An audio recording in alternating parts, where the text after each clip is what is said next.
Aujourd'hui, pour cette première vidéo, nous allons voir comment réparer un pneu. Donc, ces vidéos sont destinées pour des personnes débutantes qui n'ont jamais touché un vélo et qui ont envie de pouvoir se débrouiller toutes seules et prendre de l'autonomie. La plupart des crevaisons sont dues, à peu près, je dirais même 90% des crevaisons, c'est parce que vous n'avez pas gonflé suffisamment vos pneus. Ici, sur ce style de vélo, on doit mettre à peu près entre 4 à 6 barres de pression suivant le terrain. Vous voyez, c'est un VTT, mais qui va sur des chemins, qui va sur du goudron. Donc moi, c'est mon vélo personnel, moi je le gonfle à peu près 6 barres de pression. Un pneu, de façon naturelle, il va se dégonfler. Outil indispensable, la pompe à pied qui va nous permettre de gonfler précisément à la bonne pression. Allons-y maintenant pour démonter la roue. Pour ce faire, on va dégager le caoutchouc et le coude de ces freins. Vous voyez, ça s'est passé très facilement. Je vais recommencer encore plus lentement. Hop, on a le caoutchouc qui est là. Donc ça s'appelle des V-breaks, des freins à patins. J'enlève le caoutchouc, je pousse cette partie-là. Cette partie-là, ça s'appelle un coude. Et on écarte et on voit que la roue, elle est tout à fait libre. Ça, c'est la première étape. Donc l'étrier est bien dégagé. Procédons maintenant à l'enlèvement de la roue. Et pour ça, on a un système de blocage rapide. Ça s'appelle des blocages rapides. Et donc, je vais l'ouvrir comme ça. Avec la main droite, je vais tourner cette partie-là. Et attention, ça va, c'est parti. Maintenant, la roue est disponible pour pouvoir travailler. Donc pour procéder à la réparation, il nous faut des outils et puis une nouvelle chambre à air. Alors il se trouve que sur ce vélo, je l'ai ici dans ma sacoche. Regardons un petit peu comment ça se passe.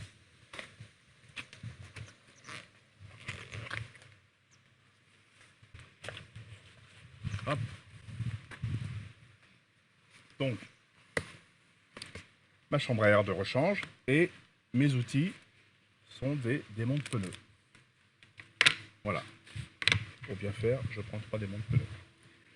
Maintenant, dernière étape, pour être sûr que votre chambre à air correspond bien, on va regarder et je vais vous apprendre à bien observer toute cette série de chiffres. Ça va être extrêmement utile pour pouvoir savoir quelle chambre à air choisir. Donc, c'est pas forcément très facile, donc il faut tourner la roue. Je tourne avec vous. On voit que c'est... Voilà, ici, on a enfin le truc. Donc, 26 multiplié par 1,4. Donc on est sur une roue modèle 26 pouces et 1,4 c'est la largeur. On a également d'autres indications ici, 35-559. Voilà, tout ça aussi c'est la traduction dans un autre format. On enlève le bouchon et puis on va utiliser les démonte pneus. Donc remarquez le démonte pneu, un petit peu sa forme, donc très plat et courbé d'une certaine façon. Donc on va chercher avec cette partie-là, hop, je me décale un petit peu de la valve, je me mets ici, et je vais aller chercher le pneu. Je le dégage un petit peu, je vais le chercher. J'en mets un comme ça, j'en mets un autre à peu près 10 cm à côté, et un troisième un petit peu plus loin. Voilà. Bon, je vais me mettre par terre, ce sera plus facile d'avoir un support. Donc là, vous allez gérer petit à petit, comme ça, vous voyez, sans forcer. Hop, voilà. Et hop, ça c'est fait tout seul. Maintenant, avec un seul, vous allez prendre cette autre partie plate et faire le tour jusqu'au bout de votre pneu. Alors, soit à gauche, soit à droite, suivant votre aisance. Vous voyez, je fais le tour gentiment jusqu'au bout. Voilà. Maintenant, je prends la chambre à air que je dégage du pneu. Je le sors complètement. Hop. Et puis, je vais enlever également le pneu. Comme ça, on aura tout enlevé. Cette fois-ci, on a les 3 éléments. Alors, un très bon conseil. Surtout, ne reprenez pas immédiatement votre chambre à air neuve, mais cherchez... Faites une enquête, cherchez à savoir pourquoi vous avez crevé, où est le trou. Est-ce que ça vient de la valve? Est-ce que ça vient du dessus du pneu, du dessous du pneu? C'est ce que nous allons voir maintenant. Je prends ma pompe à pied. Donc on y va largement. Et voilà, hop. Je ne sais pas si vous entendez, mais en tout cas le trou est trouvé. Alors, ce trou, c'est là que c'est important, il est au-dessus du pneu. Ce qui veut dire qu'il va falloir regarder très attentivement l'intérieur du pneu et pour ça avec votre main, on va faire le tour du pneu et avec vos yeux, regardez s'il n'y a pas une épine ou un petit caillou ou un bout de verre. Ça c'est vraiment très important. Je tourne, je ne trouve rien à l'intérieur du pneu, il n'y a absolument rien. Donc ça devait être un caillou et le caillou il s'est évacué tout seul. Voilà, maintenant on va pouvoir installer la nouvelle chambre à air.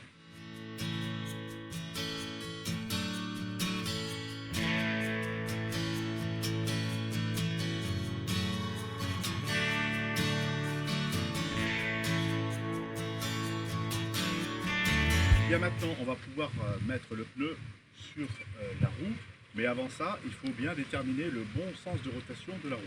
Et pour faire très simple, le mieux c'est de regarder sur la roue arrière. Voyez-vous, le bouton noir qui est ici se trouve donc sur la droite. Donc, une fois que c'est fait, je la mets de côté et on va regarder le pneu. Alors pourquoi on va regarder le pneu? Parce qu'il faut déterminer le sens de rotation. Pareil, dans quel sens va rouler la roue. Ah, ben voilà, je suis tombé dessus là. Il y a une petite flèche, donc il faut voir cette flèche. C'est soit une flèche, soit marqué rotation, etc. On va tout de suite la positionner de cette façon. On va mettre une partie du pneu et voilà, ça y est. Là c'est fait. Hop, on passe à la prochaine étape. Maintenant, une chose très importante, avant de remettre la chambre à air neuve dans le pneu, ne vous amusez pas à la mettre de cette façon-là. Il va falloir la gonfler un petit peu. Moi, j'ai vu des gens essayer de la mettre et puis après venir chez moi. Ah mince, on n'a pas réussi, ça ne fonctionne pas. Bah oui, il faut la gonfler. Très important. Sinon, vous allez la pincer avec la jante et ça va être foutu. Alors, je donne un petit coup de gonflage, juste pas plus que ça. Et là, maintenant, on va pouvoir y aller et insérer donc la valve dans cette partie-là. Je mets bien la valve. Et vous voyez que ça va beaucoup mieux quand elle est un petit peu gonflée, parce que sinon ça aurait été une catastrophe. Voilà, elle est bien positionnée. Maintenant, je reprends au niveau de la valve et vous voyez le pneu, on va bien le positionner et avec les pouces, hop, on repart comme ça. Et voilà, on est, vous voyez, même sans outil pour ce pneu, on est arrivé à le remonter. Donc c'est formidable. Voilà, la roue est remontée. Donc on va pouvoir gonfler. Donc on prend notre pompe à pied et on va se servir. On a deux embouts, on prend le plus gros. Donc voilà comment ça fonctionne.